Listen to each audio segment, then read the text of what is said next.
Appreciate you inviting me and with me onto this committee. Incredibly compelling testimonies.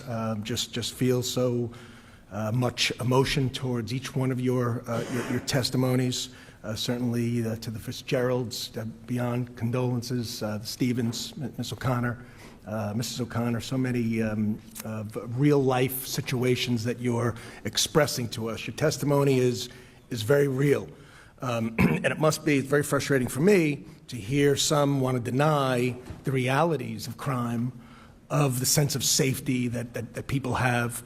We're smash and grabs, and we got this new migrant crime. We got squatting. We got all these new terms basically that have been created just over the last couple of years because of the reasons that have been very well expressed here.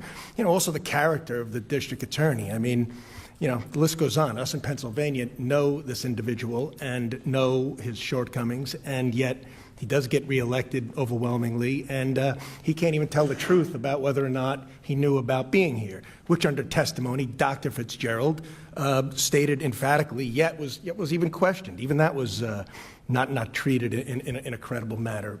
If we can't face reality, we're certainly not going to solve the problem. So crime is out of control.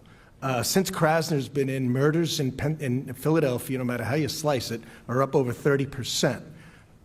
There's minimal enforcement that takes place. I mean, look at our campuses, even University of Pennsylvania, certainly Columbia, UCLA. The list goes on. There's no enforcement taking place. It was allowed to fester until it got to a breaking point, and finally they went in. And that's what's happening on our streets when you just let it go. And I don't have to tell you, Dr. Fitzgerald or Mr. Gerace. You know it, and you see it, you live it.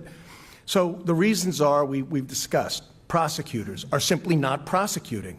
As a matter of fact, in Philadelphia, the prosecution rate of violent criminals is down under 30%. 6-7 years ago, before he got into office, it was nearly 70%. And you know what? In most cities, many cities anyway, it is that high. Compare Philadelphia to San Diego.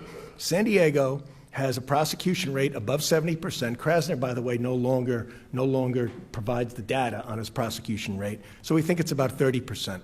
Similar sized cities, Philadelphia is a little bit larger. Philly last year down from 509 murders, which was more than New York City, which with 1/4 the population. Last year was 389. San Diego, that prosecutes violent crimes over 70% of the time, had 45 murders. Homicides, murders. So anyway, and so that's number one. Number two is the defunding of the police. The numbers are clear. The numbers don't lie. Since 2020, the Philadelphia Police Department is down $66 million. Now, on the size of their budget and all is, I believe, about $750 million. But I mean, it's almost 10% since 2020 with inflation and everything else. So hundreds, thousands. Mr. Gerace stated down in recruitment and in force. So let's let me ask you, Mr. Fitzgerald. We already stated how Krasner lied, so we won't cover that again. But do you believe that Krasner is not prosecuting those who break gun laws, not enforcing the simple gun laws that some feel are the answer to all this, but are gun laws that exist in Pennsylvania and Philadelphia being enforced, or are they being let out as well? As a chief of police in another state now, it's hard for me to focus simply upon Philadelphia. However, I obviously have deep roots here within the police department, and I will tell you that there is a dramatic effect in the city for when there is a lack of prosecution for gun-related crimes. I'll cite an instance. I have a family member that's in politics here who was in his district, and he said hello to someone that he knew probably should have been in jail. He talked to the person and said, "What's going on? You just got arrested for having a gun." This person has been arrested 5 times for having firearms in their possession, and said, "Yeah, you know why I'm out." So if these gun laws were enforced, you think there'd be less gun violence? I believe that if these gun laws here in the Commonwealth of Pennsylvania were being prosecuted effectively, were being pursued effectively, would work. we're not perfect. No one's perfect. We're not asking that a district attorney's office be perfect or even legislature. But what we can ask for is there be a semblance of civility. Sure. And that civility comes with having the rule of law. And when the rule of law is not enforced, you have anarchy. And we're seeing anarchy in our cities. I'm in Colorado now. I've been a police chief in Iowa. I've been a police chief in Texas twice, Pennsylvania.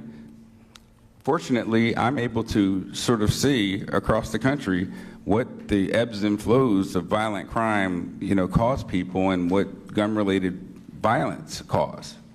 Mr. Grace, do you feel that the morale of police is low due to disrespect, defunding, and demoralizing? 100%. So these criminals, they know, they tell these cops to their face, Uncle Larry's going to let me out in a couple hours. That's exactly what happens.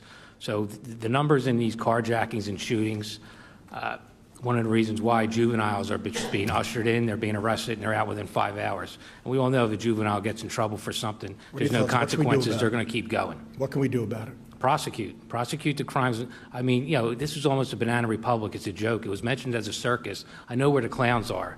You keep saying you want new gun laws. Let's enforce the gun laws that are on the books now, and we'll see what happens. We don't need new laws. Yeah. We need the prosecutor to prosecute the laws that are on the books right now. Yeah, and we're talking about Larry Krasner's election results. You need to know the nuances in Philadelphia. Mm-hmm. The election is in the primary. He won by 6%.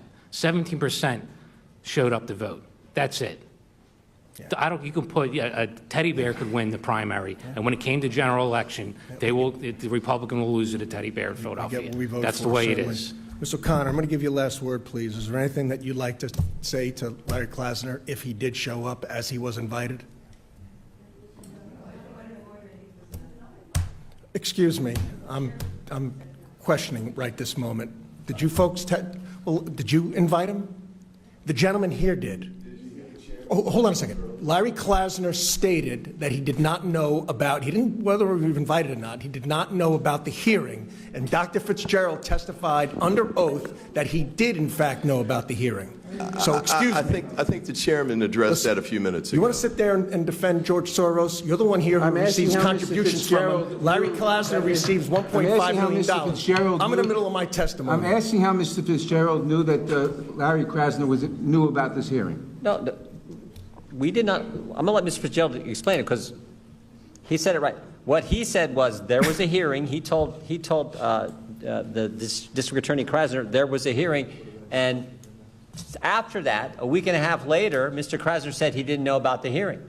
That's not being truthful because he heard it from a guy who was coming to testify and knew about the hearing, obviously because him and his wife are testifying. That's what took place.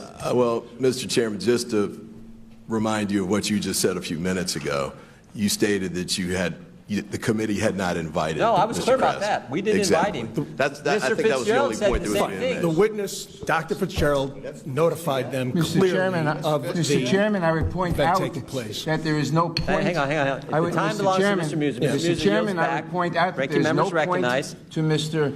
Krasner coming to this hearing if he couldn't testify. Fine. Well, Ranking Member, you lost your credibility. You lost your credibility when you compared this to a nonviolent, frivolous suit in New York, while we have people here whose family members have been murdered. Okay, your credibility was gone at that point. Ms. O'Connor, back to you, please. If DA Krasner were here, what would you like to say to him?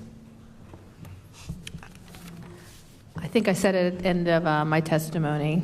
Jim got up to go to work that night, and his job was to save and protect our city. And he was supposed to come home to me in the morning.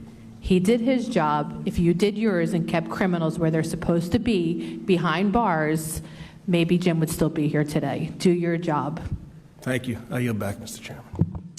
Gentleman yields back. I want to thank Ms. O'Connor. I want to thank you for being here. We thank we thank Jim for his service to this community, to our country, and your family as well, and to Dr. and Mrs. Fitzgerald. The same to you for what Christopher, how he served. Marissa, thank you as well. God bless you for being here. And I want to thank all our witnesses for being here today in this important hearing where I do think, as I indicated for Mr. Ivey, where we can do some bipartisan things that will help but we also got to get rid of the crazy policies that are, I think, leading to the consequences that we see in so many communities. That concludes today's hearing. Without objection, all members will have 5 legislative days to submit additional written questions for the witnesses or additional materials for the record. The hearing is adjourned.